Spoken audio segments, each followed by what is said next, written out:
Bonsoir, vous écoutez La Voix des Ombres. Une histoire un peu particulière ce soir puisqu'il s'agit d'une de mes nouvelles inscrites dans mon univers vampirique. Nous allons y retrouver Gabriel, JB, Cyril et d'autres personnages que vous aurez peut-être déjà vus ou entendus. Alors installez-vous confortablement, laissez la lampe vaciller et suivez-moi dans ces récits où l'imaginaire flirte avec l'invisible. Année 1998. On n'a qu'à le voler. JB resta enfoncé dans son fauteuil, les bras croisés. C'était la raison exacte pour laquelle il n'avait voulu parler de sa découverte à personne dans le clan. Les vampires cherchaient la facilité en oubliant trop facilement le côté humain de la communauté dont ils parlaient. Au moins, personne n'avait parlé de tuer. Pas encore. Pourtant, son silence fut mal accueilli. « Bah dis-le si t'as une meilleure idée. On pourrait l'acheter, il y a bien une somme qui la convaincrait. Si la somme est trop élevée, on va encore attirer l'attention. Et si elle refuse, on sera grillé et on pourra plus le voler sans paraître suspect. » Et le débat tournait en rond depuis une vingtaine de minutes. La seule raison pour laquelle JB était resté, c'était pour s'assurer qu'aucune décision de ce genre ne serait suivie concrètement, et il avait clairement le sentiment d'avoir bien fait. Seulement, la conversation tournait inlassablement le couteau dans son cœur. Il allait y mettre un terme quand la voix de Cyril coupa court aux propositions. « Vous parlez de quoi ?» Les trois, qui jusque-là regorgeaient de propositions et d'arguments, devinrent soudain aussi muets que des gamins pris en faute. JB voulut profiter de l'aubaine pour déclarer que ce n'était rien et passer enfin à autre chose, quand François, qui avait lancé la conversation et semblait peu enclin à lâcher l'affaire, se tourna vers Cyril pour lui expliquer la situation sans laisser à personne l'occasion de l'en empêcher. JB a repéré une gamine près de l'opéra qui portait le bracelet de sa femme. JB ne vérifia pas la réaction de Cyril. Ce dernier était présent lors de la mort d'Émilie.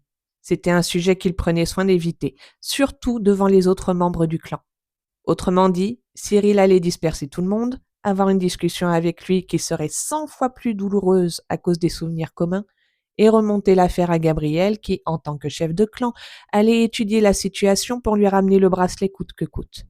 Prendre un risque inutile pour tout le clan, juste pour un bijou qu'il avait acheté 80 ans plus tôt pour 3 fois rien.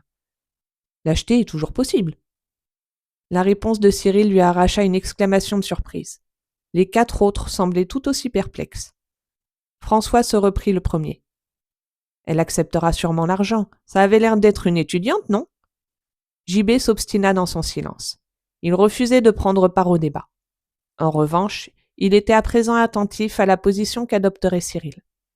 D'autant plus que celui-ci s'installait avec eux pour rebondir sur l'affirmation. « Si c'est une étudiante, c'est un autre problème. Même si elle accepte, c'est un bijou ancien. Ce n'est sûrement pas elle qui l'a acheté. Ça peut être un héritage ou un cadeau particulièrement symbolique, comme pour ses 18 ans. Ses parents mèneraient l'enquête, s'ils ne cherchent pas carrément à le récupérer. On peut la draguer, mais ça va prendre plus de temps. Quel rapport ? En savoir plus sur le bracelet, comment elle l'a eu, est-ce qu'elle y tient vraiment ? Réflexion typique de Clément. Cyril se contenta de la balayer d'un geste de la main comme d'une mouche gênante. Gilbert reprit la réflexion avec plus de facétie que de sérieux. « Reste le vol dans ce cas. » Cyril eut un petit rire avant de répondre. « Dans ce cas, je suppose que Gabriel se fera un plaisir de s'en charger de lui-même. » Gilbert allait demander ce que signifiait la remarque quand un signe discret de JB l'en dissuada. Ce dernier ne comprenait pas non plus d'allusion. Seulement, il connaissait suffisamment son compagnon pour comprendre qu'elle n'était ni innocente, ni particulièrement louable. Et face au silence soudain du groupe, Cyril se releva, mettant un terme définitif au débat. « Bien, si la solution est trouvée, autant remonter l'info sans tarder, non ?» Il n'attendit pas de réponse pour quitter la pièce, et personne n'osa même revenir sur le sujet. Sitôt la porte refermée derrière lui, Clément tenta maladroitement de lancer le sujet sur la trilogie du samedi soir. Les autres suivirent sans enthousiasme, jetant des regards concernés vers la porte, craignant de voir leur chef débarquer d'un instant à l'autre. JB se lassa très vite de ce petit jeu puéril. Il sortit à son tour, préférant aller au-devant de Gabriel que de le voir débarquer dans le salon. Il n'était pas posté devant le bureau de son chef depuis plus de 10 minutes quand Gabriel sortit, Cyril sur les talons. JB se redressa dans un reste de garde-à-vous dont il n'avait jamais tout à fait réussi à se débarrasser. Cyril s'éclipsa, laissant Gabriel aux rênes de l'opération. Celui-ci invita JB à entrer dans son bureau d'un geste et referma la porte après un bref regard pour s'assurer qu'aucune oreille indiscrète ne traînait dans le couloir. Puis il se rassit dans son fauteuil, invitant JB à en faire de même, et lança le sujet avec une vague inquiétude masquée par un sérieux de façade. « Cyril m'a parlé d'un bracelet ? Et François ne sait pas tenir sa langue. Désolé, Gabriel, c'est un débat stérile. Je ne vois même pas l'intérêt de l'avoir remonté jusqu'à toi. » Le masque de Gabriel tomba aussitôt. Que les autres soient au courant est contrariant, mais sans intérêt. Tu crois que Cyril t'aurait forcé la main en venant m'en parler si ça n'avait aucune valeur ? C'est une breloque, Gabriel. J'ai juste eu le malheur de le reconnaître alors que je patrouillais avec François. Ni Cyril ni toi n'en auraient entendu parler autrement. Et tu aurais fait quoi ? Rien. Le bracelet a changé de main, c'est la vie. Gabriel le fixa un instant sans rien dire, avant d'ouvrir un tiroir de son bureau et d'en sortir ce qu'il prit d'abord pour une montre à gousset. Le chef le lui montra plus clairement, sans pour autant lui laisser l'opportunité de le toucher, avant de lui demander. « Tu sais ce que c'est ? Un portrait en miniature ? Tu peux deviner depuis combien de temps je l'ai ?» JB se redressa, surpris, avant de répondre d'un signe de dénégation. C'était le genre de choses que tout le monde ignorait au sein du clan. Gabriel était apparu à Bordeaux à la fin du XIXe siècle. Personne, hormis peut-être Cyril, ne savait rien de lui avant cette époque. Et Gabriel insista légèrement. « Tu veux faire une supposition ? C'est un bijou du XVIIIe ? Pas loin. 1815 ou 1814. Mais c'est un portrait, pas un bracelet, la valeur n'est pas la même. Tu as toujours son portrait, non ? JB approuva à contre-cœur. Et vos deux alliances ? Cette fois-ci, il baissa simplement les yeux. Avoir cette conversation, maintenant, avec son chef, c'était complètement irréaliste. En parler avec François l'aurait déjà énervé et il aurait coupé court à la discussion. En parler avec son chef, juste à cause d'un hasard malencontreux, faisait ressurgir des souvenirs et des sentiments qu'il préférait garder enfouis dans un coin de sa tête pour ne les ressortir que dans ses insomnies. JB, soyons sérieux 2 minutes, tu veux ? Je ne me mêle pas de ce genre d'histoire sans raison. Mais dans ton cas, je sais qu'Émilie garde une place particulière dans ton cœur, comme pour moi la personne sur ce portrait. Oublie le clan juste un moment et réponds-moi franchement. Si François a remarqué l'attention que tu portais au bracelet, c'est que tu y tiens encore, non ? JB prit le temps de formuler sa réponse. En d'autres circonstances, il aurait tout fait pour l'oublier. Mais jamais, au grand jamais, il ne prenait l'intérêt de Gabriel à la légère. Il répondit franchement. « J'ai eu un pincement au cœur, mais c'était de la surprise. »« Donc tu n'as pas suivi cette fille jusque chez elle pour t'assurer de la possibilité de le récupérer, juste au cas où ?» Il y avait trop de facéties dans la question pour qu'il s'en sente vexé. « Je n'ai pas l'intention de quitter ma ligne de conduite et mettre le clan en balance juste pour un bracelet. Je sais. C'est un trait que j'apprécie chez toi. » Gabriel rangea le portrait avant de changer brutalement de sujet.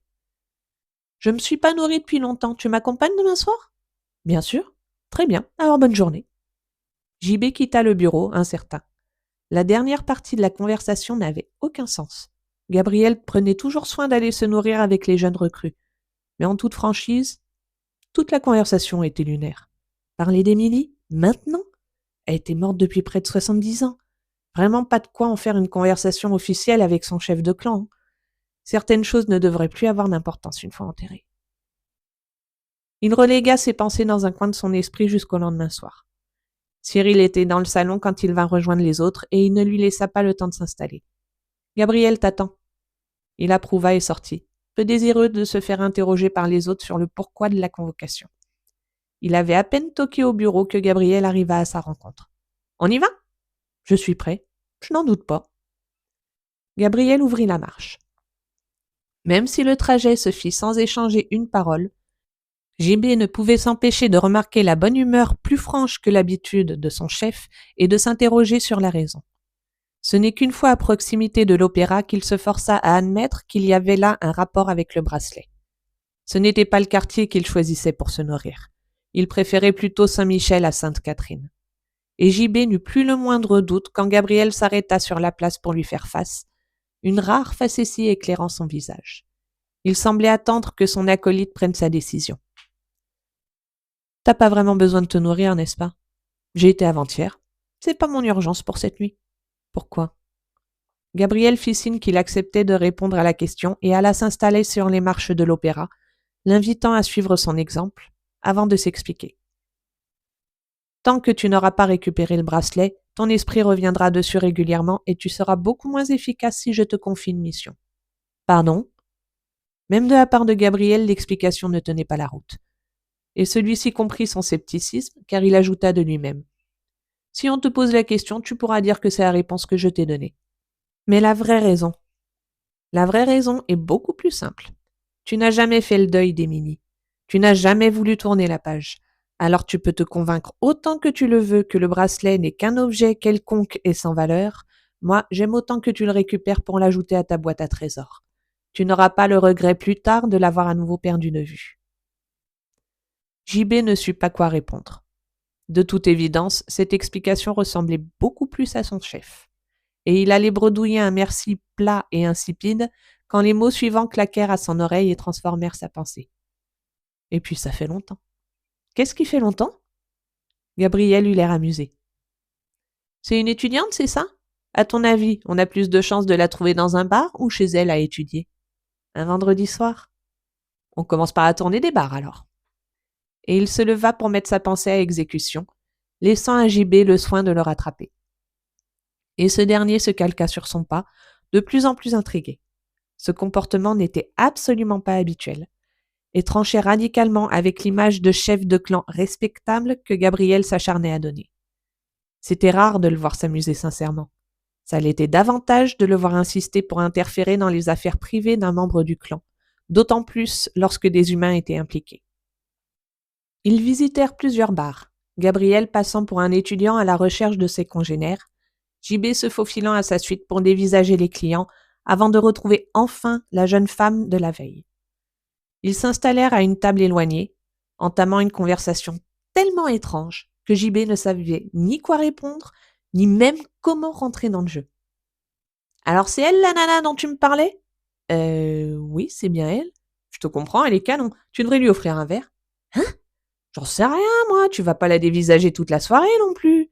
Je vais pas. Tu sais ton problème. Tu sais pas saisir l'occasion quand elle se présente. » JB se sentait complètement perdu. Comment ils en étaient arrivés là? Il commença à bredouiller avec une confusion qu'il était incapable de masquer. Gabriel se leva, l'attrapa par le poignet et l'entraîna en direction de la fille. « Allez, fais pas ton timide, tu l'abordes, vous en échangez quelques phrases et tu laisses ton numéro de téléphone. Ou mieux, tu lui donnes rendez-vous après ses cours. Allez, lance-toi !» Et avant qu'il ne parvienne à comprendre ce qui se passait, Gabriel lui donnait un léger coup entre les omoplates qui l'envoya droit sur la jeune femme. S'il était confus jusque-là, il devint franchement embarrassé. Il bredouilla des excuses et tentait déjà de s'éclipser quand il sentit une main se glisser dans la sienne. Il se retourna, pensant qu'il s'agissait de son chef, avant de comprendre que c'était la jeune femme qui le retenait, visiblement amusée par toute la scène. « Je mords pas, tu sais. Je voulais vraiment pas vous importuner, je suis désolée pour ça. Je sais, ton pote est pas franchement discret. Hein. Je suis vraiment désolée. Si tu veux t'excuser, pourquoi tu m'offrirais pas une bière ?» JB chercha Gabriel pour savoir ce qu'il devait faire. Celui-ci avait disparu. Pourtant, sur toute l'invraisemblance de la situation, il se sentait redevable envers la jeune femme qui tentait de le tirer de son malaise. Lui offrir un verre était la moindre des choses à faire pour s'excuser. Lui tenir compagnie le temps qu'elle l'ait bu, une courtoisie élémentaire. Elle mena la conversation, lui posa des questions pour faire connaissance. Il répondait maladroitement, incapable de s'improviser une vie en quelques minutes et ne pouvant pas non plus lui expliquer qu'il avait largement l'âge d'être son grand-père. Ce qui lui sembla terriblement long ne dura qu'une dizaine de minutes avant qu'elle ne pousse une exclamation angoissée. JB craignit s'être trahi malgré lui. Il demanda sans chercher à cacher son inquiétude. « J'ai fait quelque chose? Mon bracelet? J'ai perdu mon bracelet? Quoi ?» Elle ne faisait déjà plus attention à lui. Elle était penchée sous la table. JB sentit la même angoisse l'étreindre. Si elle avait perdu son bracelet ou si elle se l'était fait voler, alors il ne le reverrait pas de sitôt. Force lui était de constater que Gabriel avait raison sur ce point. Il s'était menti à lui-même en prétendant que ce n'était qu'un simple bijou sans valeur. Ils passèrent le quart d'heure suivant à le chercher, aidés par les amis de la jeune femme. Rien n'y fit. Le bracelet avait bel et bien disparu. La seule hypothèse plausible était que quelqu'un l'avait volé. La jeune femme finit par le remercier pour son aide, lui faisant comprendre sans détour que sa présence était soudain de trop. Il sortit du bar sans insister. Il ne pouvait rien faire de plus dans l'immédiat. Peut-être la guetter le lendemain soir pour vérifier si la soirée avait eu une fin heureuse. Il retrouva Gabriel assis sur les marches de l'opéra à lire tranquillement un roman. Celui-ci le ferma sitôt qu'il arriva à portée de voix et l'accueillit avec un air étrangement léger. « On rentre. » JB était trop abattu pour s'y opposer. Il ne s'étonna pas non plus de la proposition. Son air dépité devait résumer assez bien ce qui s'était passé. Ils n'échangèrent pas une parole sur le trajet. Cyril était posté sur leur passage lorsqu'ils arrivèrent chez eux. Un simple échange de regards avec Gabriel fit naître un sourire qui échappa totalement à JB. Celui-ci préférait éviter d'aborder le sujet avec les autres, surtout pour s'éviter des paroles d'encouragement et de réconfort qui ne feraient qu'accentuer la sensation d'avoir gâché une occasion en or. Il ne releva le nez qu'une fois entré dans le bureau de son chef et la porte refermée derrière lui. Le sourire de fierté qui accueillit son regard le laissa sans voix. Gabriel mit fin à son supplice en sortant un objet brillant de sa poche, le bracelet. JB le récupéra, incrédule, lâchant sans y penser. « Comment t'as fait ça ?»« Facile, j'ai détourné son attention. » Un éclair de lucidité le frappa, auquel Gabriel répondit d'un éclat de rire. « Tu as été parfait dans ton rôle. Tu aurais dû m'expliquer le plan. Ton incompréhension totale était ta meilleure défense. Si je t'avais dit quoi que ce soit, on t'aurait soupçonné. » JB était estomaqué. « À quel moment tu as élaboré une stratégie pareille ?» La première réponse qu'il reçut fut un simple haussement d'épaule, suivi d'une explication quelque peu énigmatique. N'importe quel gamin des rues peut prévoir un plan aussi simple. Puis comme pour se rattraper. « Mais je suppose que le reste du clan n'est pas tenu d'être informé des péripéties de la soirée. » « Non, bien sûr que non. Alors tu peux ajouter ton bracelet à tes trésors. » JB approuva, les yeux rivés sur le bracelet, quand la phrase suivante le ramena brutalement à la réalité. « J'ai demandé à Clément de t'attendre pour sa ronde de cette nuit. Il doit être au salon. » JB fit un bref salut et quitta le bureau, laissant la voie libre à Cyril qui s'y faufila aussitôt. Quoique les deux aient à se dire, il paraissait soudain plus que probable que ce dénouement leur ait paru évident.